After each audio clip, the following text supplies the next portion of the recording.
Nu, sveiki.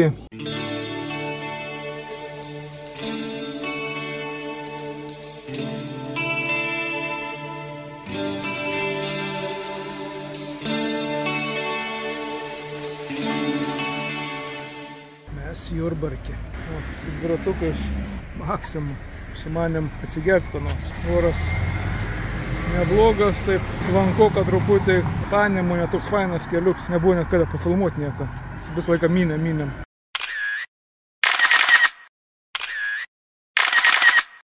Mūsų vakarienė. Toks vaizdas į Nemuną.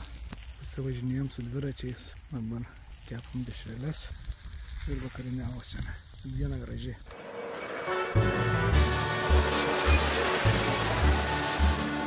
Kur upių tėvas Nemunas banguoja ir juo labai didžiuojas Lietuva. Ten tarp lankų, piliakalnių ir gojų nuo seno driekės žemė Karšuva. O toj žemė Jurbarkas iškilęs, Georgienburgu pavadintas, nes kryžiuočiai čia pastatė savo pilį, bet nuo žemaičių gavo mėsą nešt. Žemaičiams buvo tai nelengvas darbas, apgint žemes ir Jurbarką apgint. Tačiau už tai čia pirmą kart bombardas Kęstutis gavo progą išmėgint. Daug tokių pirmųjų kartų buvo, daug įrašų istorijoje yra. Vis dar balana žibino lietuviai, o Jurbarke jau švietė elektra.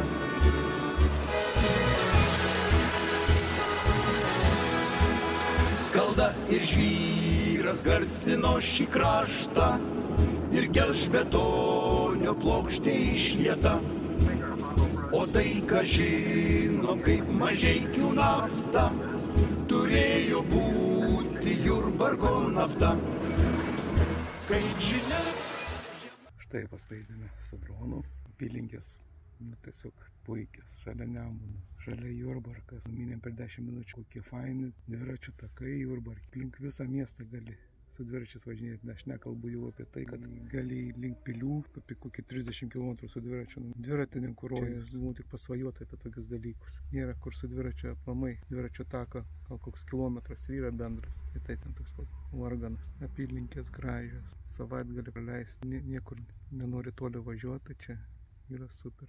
Štai Nemunas, tai mūsų krokodiliukas. Tokie nameliai. Šiaip prie vieno įsitaisęs. Žinau, kiek kainuoja. 40 eurų kažkas. Buvo nevaikšta, nenoriu filmuoti. Vienas su kemperiu atvažiavus. Vokietė. Geras kemperis. Merso bazės. Pasvajoti, kad apie tokį. Vaikštinės tašiukų. Galvom, kur kada vyras išlys, pasirodo, kai jinai viena čia keliauja. Gerai, eisim toliau ilsėtis. Šiandien sekmadienis, važiuosim link namų. Dviračiai paruošti. Reikės susikrauti visus lagaminus. Nes rugsėjo 1 dieną. Šiandien saulė, puiku oras, pasaka. Kaip aplamai šį vasarą. Superinė buvo. Gerai, iki sekančių susitikimų.